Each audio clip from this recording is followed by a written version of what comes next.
right, everybody, welcome back to another episode of Mrs. Pie. I am so excited that we have my friend Dr. Greg Charlop on today. He's a physician, father of two daughters, passionate about supporting fellow doctors. He's a recognized wellness expert. He's on all the major networks, all the major outlets. And today we're going to be talking about everything around wellness and definitely the Green Home Makeover book. So I am so glad that you're here. I actually had the party music going to get you started. I love it. I feel like there's all this great energy already. Thanks for having me on. Y'all, I did something special. I'll go back to normal now. I'm sorry. I was so excited. I was like, oh my gosh. You're afraid I'm going to start dancing here. I don't blame you. Yeah. You start dancing and leave the set. This is so good. So before we dive in, I wanted to make sure that I just take a few minutes to say thank you personally. And again, for all of y'all who are watching, I know Facebook, I think Facebook just dropped. So don't worry, the videos is everywhere else. So Facebook, LinkedIn, YouTube, Twitter, and a shout out to the folks who are watching on Parade Deck Live TV. I do want to say a special thank you though to you, Dr. Greg, because when I first launched this podcast series, I actually had the conversation with you when I was in the infancy of doing this. It's only been a year and it has been amazing. And you're one of those people who really supported me without even knowing like where this was going or why this crazy woman was thinking about doing this thing. So I want to thank you because you show up as support in ways that I truly, truly appreciate. And I just have to honor you by making sure that I say that before we dive into Green Home Makeover. I appreciate that. That makes me feel good to hear that. You know, it's funny because you always talk to people about ideas. And I love, I'm an entrepreneur. I love speaking to other entrepreneurs, people who are writing or doing shows. And I feel that 9 times out of 10, you talk about it, but nothing happens. Yeah. I'm guilty of that myself. I can't tell you how many ideas I've talked about, but I didn't do. So it's cool to talk to someone and then actually have it happen. Yeah, it's real. Right. It's real. So, all right. So now I want to dig into your background a little bit. I want to find out a little bit more about your journey in medicine. And as I mentioned, you're the father of 2 beautiful girls. How parenthood has influenced your passion for wellness. Well, it made me take care of myself better, truthfully, because I need to make sure I'm around to keep an eye on those 2 as long as I can. But I'm by training, I'm a physician for kids. I'm a pediatric anesthesiologist, so a lot of my medical training is actually geared towards children. Okay. But my side interests in medicine really gear more towards nutrition and wellness and things like that. So it's kind of been nice for me because I've had an opportunity to think about, interact with a lot of kids who are looking to get healthier through diet and exercise and nutrition, but also to adults who are looking to that, including adult athletes, women athletes. I've worked with a lot of women athletes that are trying to improve their health. And, I'm one of those people, I'll kind of experiment on myself. So I've gone through a number of different crazy diets and supplements and everything else because life is a good thing. It'd be nice to kind of be around as long as you can. So I want to find out around the topic of wellness. One of the things that I really love about some of the information that you share on social media, and for those of you who don't know, you need to be following Dr. Greg on LinkedIn, especially because there's a lot of really good, solid information that he's sharing. Why do you think it's so essential to support fellow doctors or fellow physicians or nurses even when you're thinking about wellness? And can you talk about maybe a success story from your efforts in trying to bring wellness into those type of conversations with your fellow colleagues? Yeah, I think, this problem of being unwell from work is common. People talk a lot about physicians and, as you said, nurses who have it, but it really could affect people in really any profession. But the thing that really worries me, and it's a big topic of conversation now, is this idea called physician burnout. And what happens there is you have a lot of doctors, and it's hard work. getting into medical school and getting into residency and all the things you have to do to become a doctor. And then you finish it, you feel, oh, great, now I'm a doctor. This is awesome. I did what I wanted to do. But then you start working, and you're working 60, 70, 80 hours a week. You're on call oftentimes at night. So you go to bed, but you could be called back in at 3 a.m. for some emergency thing, which I could speak from experience has happened. And so when you have that, it's difficult. It's draining. You don't have time to exercise or go to the gym. You don't sleep as much as you would like. You don't have enough time for your family, which is a big problem that countless doctors have complained to me about. Is it's almost this battle between their career and their family life. And usually, unfortunately, the career wins, believe it or not. Right. And so you have a lot of doctors that are almost absentee parents. And then on top of that, the thing that really adds fuel to the fire is this new concept. It's not there's a new name, I guess you could say, but the concept has been around of moral injury, which is that you go into something with a certain expectation, certain values. Like, for example, to use medicine as an example, say you go in because you want to try to save people's lives. That's why you went in, but then your patients are dying. Yeah. Or you went in because you want to help people, but you're spending most of your time battling administrators who are trying to stop you from doing what needs to be done to help people. And so these kind of things, they causes moral injury, and it causes real ethical, emotional problems for a lot of healthcare workers. And it leads a lot of them to quit or to be depressed or not to parent their kids or all kinds of things. Wow. So as you were thinking about wellness from that perspective, how did you make that transition over to Green Home Makeover? And where did that concept come from for your book? Well, so my story is kind of funny. So I worked for a big hospital system in California for 14 years with the call and the weekends and the nights and all that stuff. And then in 2019, I guess you could say I had maybe a mid-career crisis, if you want to call it that. I felt I had done it enough that I was as good as I was going to be at it. And then I did what I wanted to do. And so now I was more bothered by things, like the politics in the group, the call, the nights, the weekends, than I was maybe getting joy out of what I was doing. And I'm kind of like one of those people, you probably relate to this, I have all these different interests, and, I don't want to just do one thing. I like to do lots of different things. And unfortunately, my old job, the way it was working, I couldn't. I pretty much did my medical stuff. I did a little real estate stuff on the side, but that was it. Otherwise, I didn't really have any free time at all to do anything. And so I left this hospital in 2019, and then I started, fiddling around with different things. I started working with athletes. I started with telemedicine. I did more real estate things. And then, I finally realized that I could kind of merge two things that I've really loved, which is wellness and health with the environment. Because I've always been like one of these sort of crazy environmental people, like I like animals, and we're practically vegan, and so it was cool now that I was freed from the shackles of this sort of full-time medical job to kind of experiment with other things like this, a merger of wellness and environmental issues, which is what led to Dr. Greg's Green Home Makeover.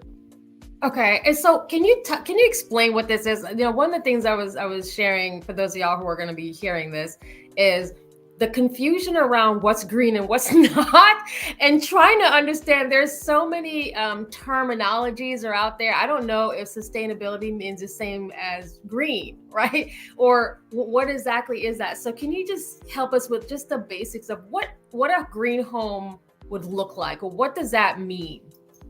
Yeah, so in my mind, there's three big components to a green home.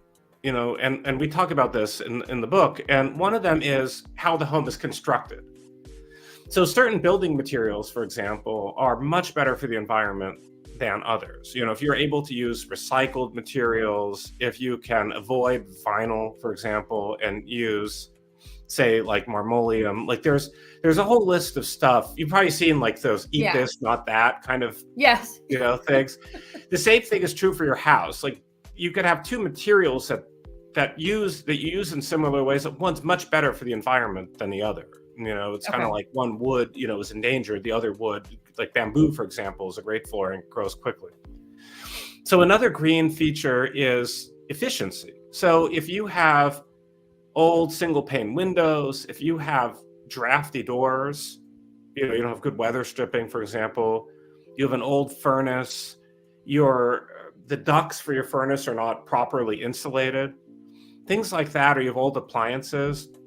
Even things like washing dishes wrong, interestingly. Yeah. That stuff, it wastes a lot of energy. And so, even if you've got nice materials in your house, if you're just burning through tons of energy, that isn't so great for the environment. And the third thing, which is kind of the most fun, is like the stuff you use in your house. So say you're cleaning your house, for example. Are you going to use one of those sort of toxic cleaners you get from the store that releases all these chemicals and stuff in the air?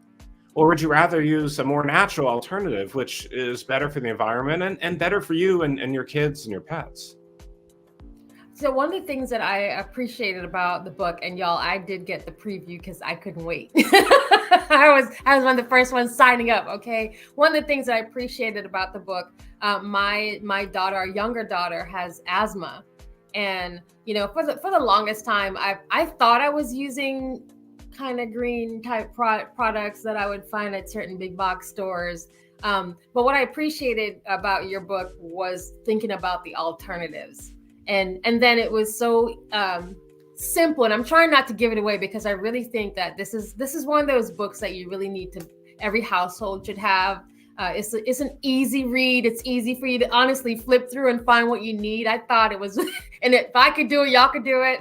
But I just like the way that it was laid out, very simple. And also I was able to use that book and show it to other folks. Like I could take it back to my daughter and say, this is why mommy is switching to vinegar. I'm just saying one of the things, okay? Versus, all the other things that, I don't want to say the brands, but those brands got to go because that was impacting your health. And then the other thing I love about you writing this book is because you're coming from someone who is credible in medicine versus someone who's like just writing a book and talking about green and sustainability. And you find out at the end, they're a marketing person, right? So the fact that you have someone who is providing the context and sharing the resources and the amount of research that you put into the book, that's what, and again, it was easy for me, which means it's easy for everybody.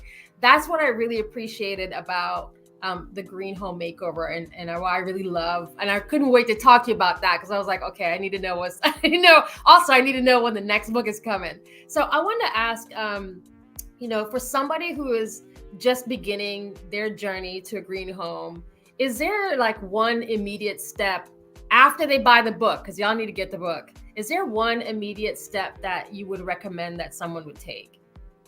Well, so here's my big thing is I think, a lot of us are worried about endangered animals and global warming and everything else. But what the problem is that we often feel these problems are so big that they're bigger than anything you and I could do. In other words, why should I even bother? Because it's not like I'm going to solve global warming. You're not going to solve global warming. So I think the first thing to do is to have this attitude shift that yes, you're not going to solve global warming. And yes, you're not going to stop polar bears from being extinct on your own.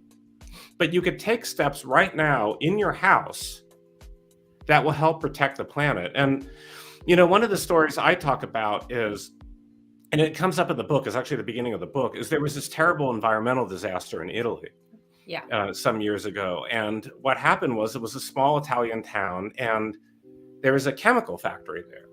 And the chemical factory exploded. And it put dioxins and these other very terrible it's like stuff you find in Agent Orange.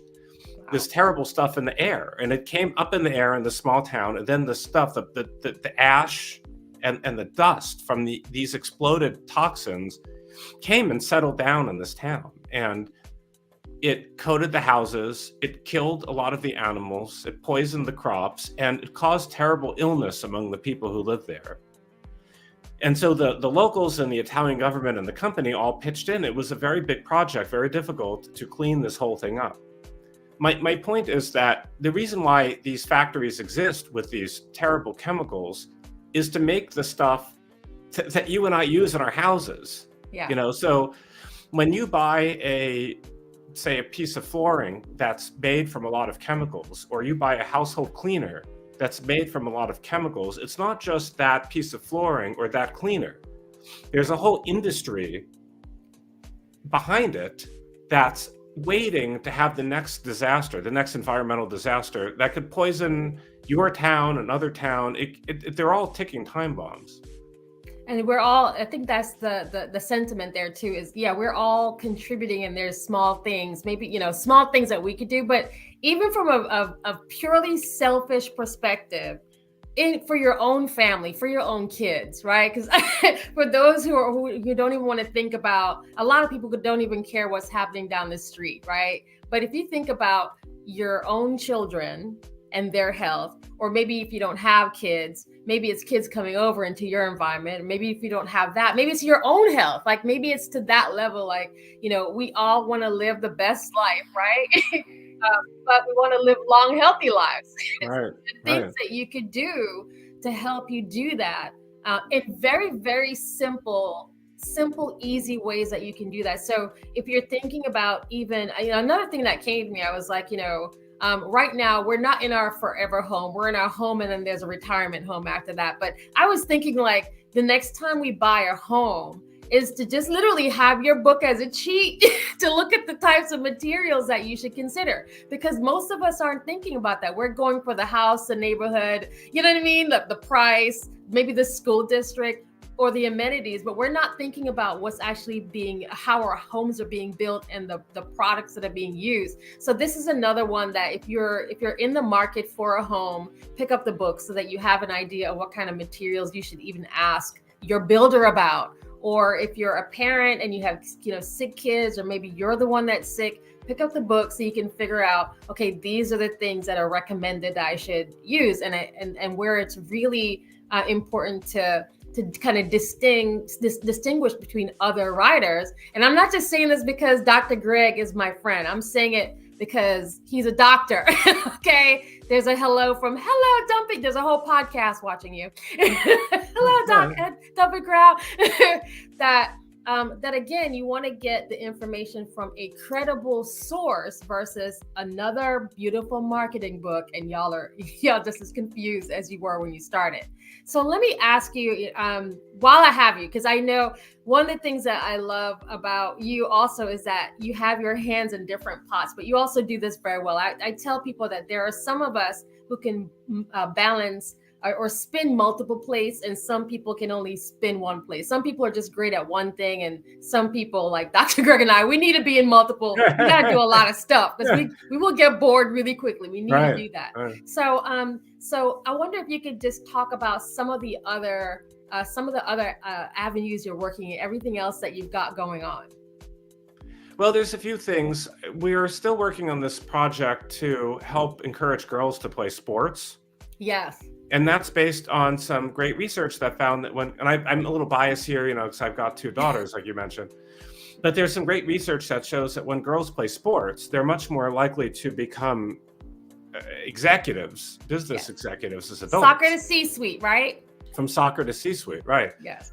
And so we've had a few conferences. We're looking at doing some more things, hopefully in the coming months or early next year. And, the thing is that, and I hate to say this, but I've noticed even my own family sometimes treat girls differently than boys are treated. Like if the boy wants to climb the tree or go climbing on the fence or whatever, people are like, yeah, go for it. The girl wants to do that.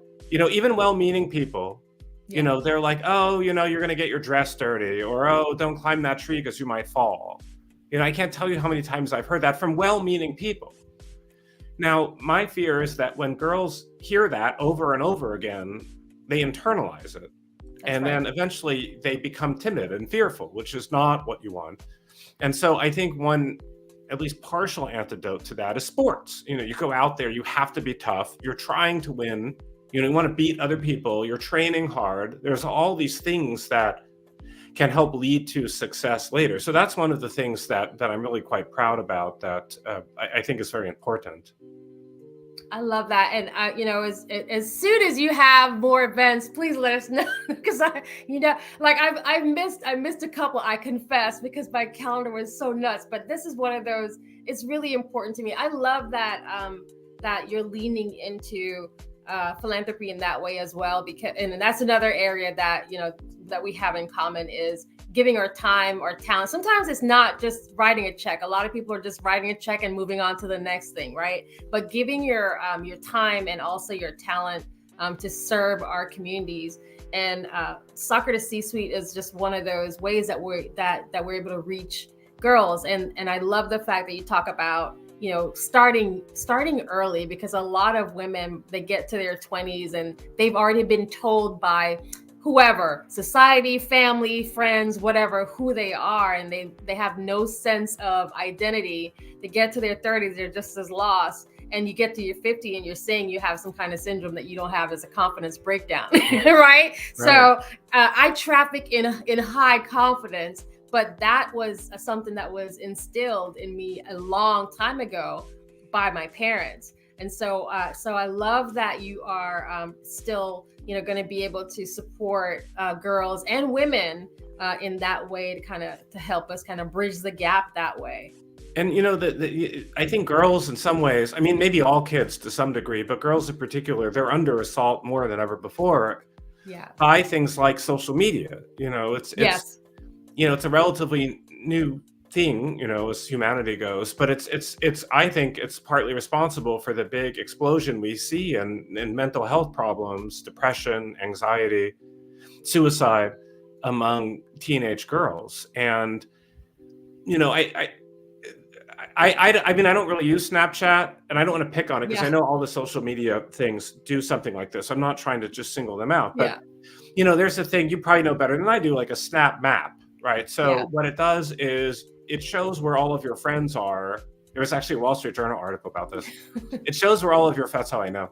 It shows where all of your friends are at any given time. So, it used to be, back in my day, if I weren't invited to a party or an event or something, I either didn't find out, or I'd find out later, after. That's right. Over. But now, if you're not invited, all you have to do is hop on Snapchat or Instagram or whatever, and you'll see in real time, all of your friends are over at someone's house. That's right. And you're not included. Right. Yeah. Yeah. Right. Right. Yeah. How do you manage that conversation? How do you have that conversation? Now we're switching to like physician to Dr. Greg as dad for advice, because this is something that like a lot of folks honestly need help and advice with. Like, how do you manage that conversation with your daughter when it comes to social media and manage it? Because, one of the things that I know that, we have rules, but when my daughter is not with me, and she's with other friends, those friends don't have the same rules that we do. So how do you manage those kind of expectations with your daughter? Well, so mine are still kind of young, they're turning 11 soon. So they haven't pushed me for this yet. But basically, the best advice I could give to parents, if you can, the further you delay the use of social media, the better. So 15-year-old is better than starting at 13, for example. Like the further out, because their brains develop, right? So, if a 17-year-old using it's going to be better off than a 14-year-old using it. So I think the number one thing is whatever you can do to push the social media into the future, the better. So if your kid needs a phone, get something that doesn't have access to social media. Make sure that their computers can't do it. It's not so much the phone that's the problem, in my view, it's the social media that's the problem. Yeah. And then, the other thing is, as you were kind of hinting, is once they do use it, is to limit it, defriend them on it, make sure they know that you're friends with them on it, and tell them, from time to time, mommy or daddy are going to hop on your account. That's right. And we're going to see what you're doing. So, nothing's perfect. One of the problems is when it comes to technology, your kids are always smarter than you are. You can do whatever parental controls you want. They're going to figure this stuff out because kids are more digitally, native than you and I. But that's, I think, some of the best shots you have for now.